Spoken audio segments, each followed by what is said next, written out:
Hello guys, welcome back. இன்றைக்கி நம்ம சேனலில் என்ன பார்க்க போகிறோன்னா, டோட்டலி அன்பிளானடு ப்ரௌனி தாங்க இன்றைக்கி நம்ம பார்க்க போகிறோம். வீட்டில் சடனாக ப்ரௌனி பாப்பா கேட்டனால இந்த ப்ரௌனி நான் பண்ண போகிறேன். என்கிட்ட பட்டர் கூட இல்லை. பார்த்தீங்கன்னா ரெண்டு சின்ன சைஸ் டேபிள் பட்டர் தான் இருக்குது. கொஞ்சம் டார்க் சாக்லேட் இருந்தது. இன்றைக்கி கண்டென்ஸ் மில்க் நான் எக் யூஸ் பண்ணல, கர்டும் யூஸ் பண்ணல. அதனால் கண்டென்ஸ் மில்க் இன்றைக்கி நான் யூஸ் பண்ணி பண்ண போகிறேன். இது பார்த்திங்கன்னா மெஷரிங் கப்பு. இது மெஷரிங் கப்பில் 1/2 ஆஃப்னு சொல்லுவாங்கள்ல, ஸோ ஆஃப் கப்பு. பாருங்கள், இன்றைக்கி அவங்க எப்படி பண்ணுறதுன்னு பார்த்துடலாம். இதுக்கு ஃபஸ்ட் நம்ம இருக்க டார்க் சாக்லேட், இது ஒரு 100 கிராம் டார்க் சாக்லேட்டு. இதை நல்லா பொடி பொடியாக கட் பண்ணிக்கணும். பாருங்கள், இந்த மாதிரி நல்லா ஃபைனாக கட் பண்ணிக்கோங்க. அப்போ தான் நமக்கு உருக்கும்போது ரொம்ப சீக்கிரமாக உருகி கிடைக்கும். நெக்ஸ்ட்டு பார்த்திங்கன்னா, இது கூட நம்ம இன்றைக்கி எங்கிட்ட கம்மியாக பட்டர் இருக்கனால ஒரு 2 டேபிள் ஸ்பூன் அளவு நான் ஆயில் ஆட் பண்ணிக்கிறேன். நான் பண்ணும்போது பாருங்கள், பாப்பா என்னை பண்ணவே விடல. அவங்களும் இதில் இன்வால்வ் ஆகிட்டு ஏதோ பண்ணிகிட்ருக்காங்க. மோஸ்ட்லி இந்த மாதிரி பேக்கிங் டைமில் பாப்பா இப்படி உள்ளே வந்தாங்கன்னா நான் விட்டுருவேன். ஏன்னா அப்போ தான் நம்மளை டிஸ்டர்ப் பண்ண மாட்டாங்க. அவங்களும் ஜாலியாக என்ஜாய் பண்ணிவிட்டு எப்படி பண்ணுறேன் அப்படின்னு பார்ப்பாங்க. பாருங்கள், 2 டேபிள் ஸ்பூன் அளவு ஆயிலு, இந்த பட்டர் பாருங்கள் 2 டேபிள் ஸ்பூன் அளவு, இருக்கிற 2 பட்டரையும் போட்டுக்கலாம். மோஸ்ட்லி நீங்கள் ப்ரௌனி கேக்கு எது பண்ணாலுமே அன்சால்டட் பட்டர் தான் யூஸ் பண்ணணும். கடையில் பேஸ்ட்ரி பட்டர்னே கிடைக்கும். ஸோ அந்த பட்டர் தான் யூஸ் பண்ணணும். சால்டட் பட்டருக்கு இது வாங்கி யூஸ் பண்ணிடாதீங்க. பாருங்கள், இப்போ இந்த பட்டரையும் நான் உள்ளே ஆட் பண்ணிக்கிறேன்.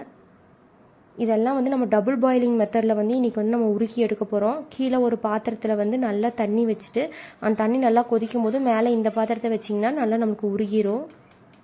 பட்டர் உங்ககிட்ட 50 கிராம் பட்டர் இருக்குது அப்படிங்கும்போது நீங்கள் ஆயில் யூஸ் பண்ண வேண்டியதில்லை. நீங்கள் பட்டரே போட்டு நீங்கள் இந்த சாக்லேட் நல்லா உருக்கி எடுத்துக்கலாம். இப்போ இதை நான் நல்லா டபுள் பாயிலிங் மெத்தடில் உருக்கி எடுத்துகிட்டு வரேன். பாருங்கள், இப்போ ஒரு 5 நிமிஷம் நான் வச்சு எடுத்திருக்கேன். பாருங்கள், நமக்கான இன்னுமே உருகணும். நீங்கள் டைரெக்டாக ஸ்டவ்வில் வச்சிடாதீங்க.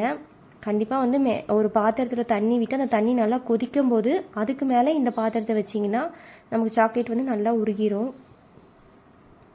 கண்டினியூஸாக அந்த பாத்திரத்திலே வைக்காதீங்க. ஒரு 5 மினிட்ஸ் இடையில இந்த மாதிரி எடுத்து இந்த மாதிரி ஒரு கிளறி விட்டுட்டு திருப்பி வைங்க. இப்போ நான் என்ன பண்ண போகிறேன்னா, திருப்பி இன்னொரு 5 நிமிஷம் அதே மாதிரி வச்சுக்கலாம். ஒரு பாத்திரத்தில் நிறைய தண்ணி விட்டு அந்த தண்ணி நல்லா கொதிக்கும் போது இந்த பாத்திரத்தை மேலே வச்சுருங்க. கண்டிப்பாக அடிகனமான பாத்திரமாக இருக்கணும்.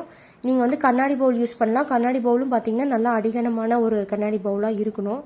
பாருங்கள், மறுபடியும் ஒரு 5 நிமிஷம் வச்சு எடுத்துகிட்டு நல்லா உருகிருச்சு. இந்த மாதிரி ஒரு 2 நிமிஷம் கைவிடாமல் நல்லா இப்படி கலக்குனிங்கன்னா அந்த கட்டிகளெல்லாம் இல்லாமல் சாக்லேட் நல்லா கரைஞ்சிரும். நீங்கள் டார்க் சாக்லேட் இல்லை அப்படின்னா மில்க் சாக்லேட் கூட யூஸ் பண்ணிக்கலாம். யூஸ்வலாக நமக்கு கடையில் கிடைக்கிற சாக்லேட்ஸ் கூட நீங்கள் இந்த மாதிரி உருக்கி பண்ணலாம். ஸோ டார்க் சாக்லேட் போட்டால் நமக்கு இன்னுமே ப்ரௌனி பார்த்திங்கன்னா நல்லா ரிச்சாக இருக்கும் ஃப்ளேவர். அதனால தான் டார்க் சாக்லேட் யூஸ் பண்ணுறது. ஒரு 2 மினிட்ஸ் இந்த மாதிரி நல்லா இப்படி கலக்கி விட்டிங்கன்னா நமக்கு உள்ளே சாக்லேட் சுத்தமாக ஒன்றுமே கட்டிகள் இல்லாமல் கரைஞ்சிரும். ஸோ இன்றைக்கி நம்ம எக்கெல்லாம் எதுவுமே ஆட் பண்ண போகிறதில்ல. நான் ஆல்ரெடி சொன்ன மாதிரி சடனாக ஒரு அன்பிளானடு ப்ரௌனி. பாருங்கள், நல்லா சாக்லேட் நல்லா உருகிருச்சு. இதை நல்லா ஒரு பெரிய பவுலுக்கு மாற்றிக்கலாம். உங்ககிட்ட நல்லா பெரிய சைஸில் ஸ்டெயின்லெஸ் ஸ்டீலு இல்லைன்னா கண்ணாடி பவுல் இருக்குது அப்படின்னா நீங்கள் அதுலேயே டேரெக்டாக இந்த ப்ராசஸ் பண்ணலாம். பட் என்கிட்ட இல்லை, என்கிட்ட பிளாஸ்டிக் பவுல் தான் இருக்குது. ஸோ அதனால தான் ஒரு சின்ன பாத்திரத்தில் ஃபஸ்ட்டு இதை நான் உருக்கி எடுத்துகிட்டு அதை இந்த மாதிரி பெரிய பாத்திரத்தில் நான் பவுலில் ஆட் பண்ணிக்கிறேன். இப்போ இந்த ஸ்டேஜில் நம்ம என்ன பண்ண போகிறோன்னா, ஆல்ரெடி நான் சொன்னேன்ல கண்டென்ஸ்டு மில்க் யூஸ் பண்ண போகிறோன்னு. ஸோ அதனால் ஒரு 2 டேபிள் ஸ்பூன் அளவு கண்டென்ஸ்ட் மில்க் யூஸ் பண்ணிக்கலாம். கண்டென்ஸ்ட் மில்க் இல்லை அப்படின்னா விட்டுருங்க. கண்டென்ஸ் மில்க் தேவையே இல்லை. பட் நான் வீட்டில் இருக்குதுன்னு சொல்லிட்டு தான் அதில் நான் ஆட் பண்ணுறேன். கண்டென்ஸ் மில்க் இல்லை அப்படின்னா இது நீங்கள் ஒரு 2 டேபிள் ஸ்பூன் அளவு கர்டு யூஸ் பண்ணலாம். கர்டும் இல்லை, கண்டென்ஸ் மில்க்கும் இல்லை, எக்கும் இல்லை அப்படின்னா பிரச்சனையே இல்லை. நீங்கள் டைரெக்டாக 1/2 கப் நல்ல பவுட்ரு சுகர், கண்டிப்பாக பவுட்ரு சுகர் தான் யூஸ் பண்ணணும். மிக்சியில் போட்டு சுகரை நல்லா பவுட்ரு பண்ணி எடுத்துக்கோங்க. அந்த சுகரை நீங்கள் டைரெக்டாக இந்த சாக்லேட் மிக்ஸில் ஆட் பண்ணிக்கலாம். இப்போ எங்கிட்ட இருந்தனால நான் ஒரு 2 டேபிள் ஸ்பூன் அளவு கண்டென்ஸ் மில்க் ஊற்றி இப்போ நான் ஒரு விஸ்கை வச்சு இப்படி கொஞ்சம் லைட்டாக இது பண்ணிக்கிறேன். இப்போ பார்த்தீங்கன்னா பவுட்ரு சுகர் பார்த்தீங்கன்னா நான் எடுத்திருக்க 1/2 கப்பில் ஒரு 3/4 கப் அளவு பவுட்ரு சுகர் யூஸ் பண்ணுறேன். ஏன்னா நான் 2 டேபிள் ஸ்பூன் அளவு கண்டென்ஸ் மில்க் ஊற்றிருக்கேன். அதனால் 3/4 கப் அளவு. இதுவே நீங்கள் கண்டென்ஸ் மில்க் எடுக்கல அப்படின்னா நீங்கள் 1/2 கப் அளவே சேம் நீங்கள் பவுட்ரு சுகர் இந்த மாதிரி எடுத்துக்கோங்க. எடுத்துகிட்டு நல்லா இந்த மாதிரி ஒரு விஸ்கை வச்சு நல்லா கலருங்க. பட் கலரும் போது உங்களுக்கு எப்படி இருக்குன்னா, ஒரு மாதிரி அந்த பட்டர் கூட அந்த சர்க்கரை ஒட்டாது. ஒரு மாதிரி இந்த மாதிரி தான் இருக்கும். இதை பார்த்துட்டு நீங்கள் எதுவும் நினச்சிக்க வேண்டாம். அதனால் கொஞ்சம் தருன்னு தான் வரும். ஏன்னா அது சுகர் கூட நம்ம வந்து பட்டர் கூட நம்ம இந்த சுகர் ஆட் பண்ணுறதுனால தான் இந்த மாதிரி இருக்கும். இந்த ஸ்டேஜில் நம்ம என்ன பண்ணலாம்னா ஒரு 2 டேபிள் ஸ்பூன் அளவு வந்து பால். நீங்கள் கர்ட் யூஸ் பண்ணலாம். கர்ட் வந்து கண்டிப்பாக புளிப்பில்லாத ஒரு தயிராக இருக்கணும். அப்படின்னா மட்டும் தயிர் யூஸ் பண்ணுங்கள். இல்லைன்னா இந்த மாதிரி பாலே யூஸ் பண்ணிக்கோங்க. பால் யூஸ் பண்ணி ஒரு 2 நிமிஷம் கைவிடாமல் நல்லா விஸ்க் பண்ணிக்கோங்க. பண்ணிங்கன்னா உங்களுக்கு எல்லாமே இந்த சாக்லேட்டு நம்ம ஆட் பண்ண சுகரு அந்த பட்டர் எல்லாமே சேர்ந்து பாருங்கள் நல்லா ஒரு சாக்லேட் கனாஷ் மாதிரி கிடைக்கும். பாருங்கள் எப்படி ஆயிடுச்சு பாருங்கள். உங்களுக்கு சுகர் போடும்போது அப்படி தருன்னு தான் இருக்கும். அதுக்கப்புறம் நீங்கள் இந்த மாதிரி பால் ஒரு 2 டேபிள் ஸ்பூன் ஆட் பண்ணிட்டீங்கன்னா நல்லா இந்த மாதிரி கனாஷ் மாதிரி கிடைக்கும். ப்ரௌனியில் வந்து மோஸ்ட்லி நம்ம பண்ணுற தப்பு எதனால் ப்ரௌனி கரெக்டாக வராதுன்னா, ஒன்று வந்து நீங்கள் பட்டர் இல்லைன்னு சொல்லிட்டு ஆயிலை நிறையா யூஸ் பண்ணுறது. ஸோ பட்டர் வந்து யூஸ் பண்ணுங்கள். ஆயில் ஒரு 2 டேபிள் ஸ்பூன் யூஸ் பண்ணலாம், அதுக்கு மேலே யூஸ் பண்ணக்கூடாது. ரெண்டாவது வந்து பார்த்திங்கன்னா தண்ணி அளவு நீங்கள் தெரியாமல் தண்ணியோ பாலோ அது வந்து அதிகமாக போச்சுனாலும் நமக்கு ப்ராப்ளம் தான். இப்போ பாருங்கன்னா அந்த 1/2 கப்பில் வந்து 3/4 கப் அளவு வந்து நான் இது எடுத்திருக்கேன் மைதா. அடுத்தது வந்து இதில் வந்து கொக்கோ பவுடர் ஆட் பண்ணுறோம். கொக்கோ பவுடர் பார்த்திங்கன்னா அந்த 1/2 கப் இதில் வந்து 1/4 கப் வந்து கொக்கோ பவுடர். நீங்கள் என்ன பிராண்ட் கொக்கோ பவுடர் வேணால் எடுத்துக்கலாம். இப்போ இதோட மெஷர் வந்து எப்படி கரெக்டாக சொல்லணும்னா, நான் ஆல்ரெடி சொல்லியிருக்கேன்ல 1/2 கப்பு தான் வந்து இன்றைக்கி நான் எடுத்திருக்கேன்னு. அதில் வந்து ஃபஸ்ட்டு நான் 3/4 கப் அளவு சர்க்கரை சேர்த்தேன். ஏன்னா நான் 2 டேபிள் ஸ்பூன் அளவு கண்டென்ஸ் மில்க் யூஸ் பண்ணேன். அடுத்தது பார்த்திங்கன்னா அதே 1/2 கப்பில் 3/4 அளவு வந்து மைதா போட்டேன். இப்போ அதே 1/2 கப்பில் வந்து 1/2 கப் அளவு ஆஃப்லேயும் 1/2 கப் அளவு வந்து கொக்கோ பவுடர் ஆட் பண்ணுறேன். லாஸ்ட்டாக வந்து ஒரு 1/4 டேபிள் ஸ்பூன் அளவு பேக்கிங் பவுடர். அவ்வளோதான். இப்போ வந்து என்ன பண்ணணும், இது வந்து கட் அண்ட் ஃபோல்டர் மெத்தடில் வந்து நம்ம கரெக்டாக கலரணும். ரொம்ப வந்து விஸ்கு வச்செல்லாம் கலரக்கூடாது. ஸோ இந்த மாதிரி கட் அண்ட் ஃபோல்டர் மெத்தடில் நீங்கள் மெதுவாக இப்படி எடுத்து விட்டிங்கன்னா எல்லாமே நல்லா ஒன்று சேர்ந்து வந்துடும். ப்ரௌனி வந்து ரொம்ப ஈஸி தான். பட் அதோட மெஷர்மெண்ட் மட்டும் இந்த மாதிரி கரெக்டாக போட்டிங்கன்னா உங்களுக்கு கரெக்டாக வந்துடும். ஸோ அதனால் ப்ரௌனி வந்து டக்குன்னு எக் இல்லாமல் இந்த மாதிரி நல்லா குயிக்காக பண்ணிடலாம்.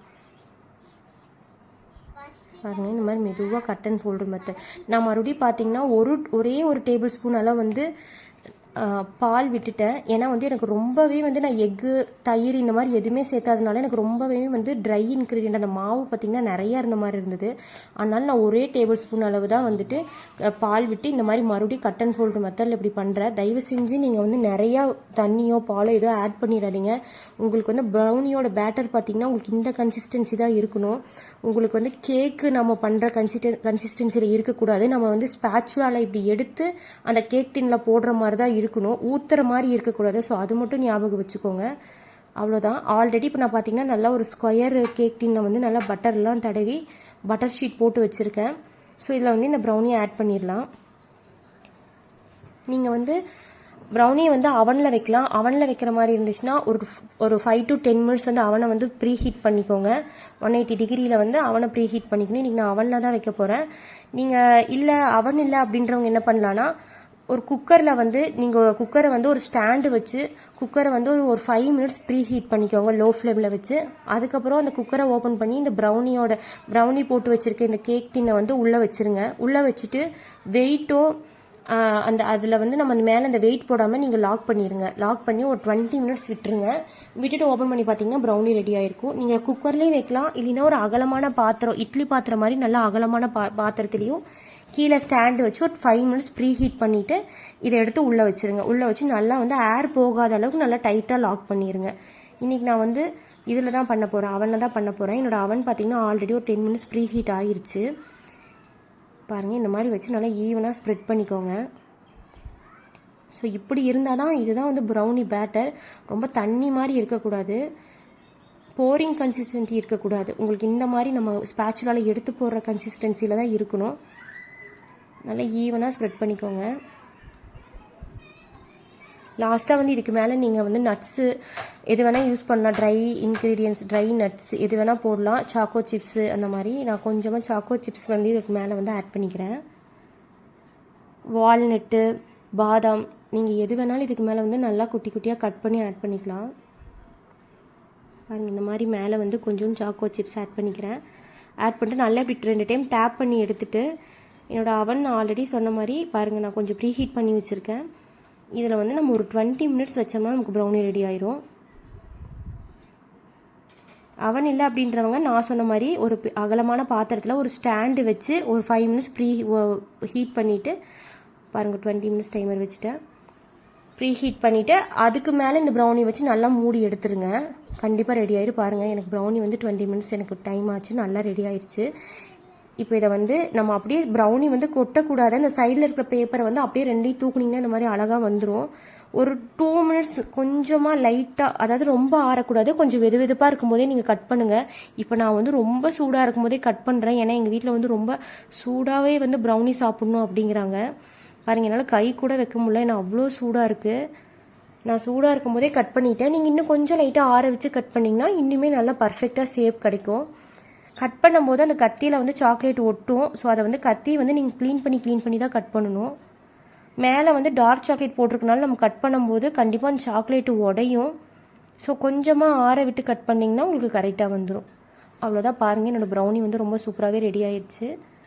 ஸோ கண்டிப்பாக ட்ரை பண்ணி பாருங்கள். ஏதாவது டவுட்ஸ்னால் எனக்கு வந்து கமெண்ட்ஸில் கேளுங்க, நான் உங்களுக்கு எக்ஸ்பிளைன் பண்ணுறேன்.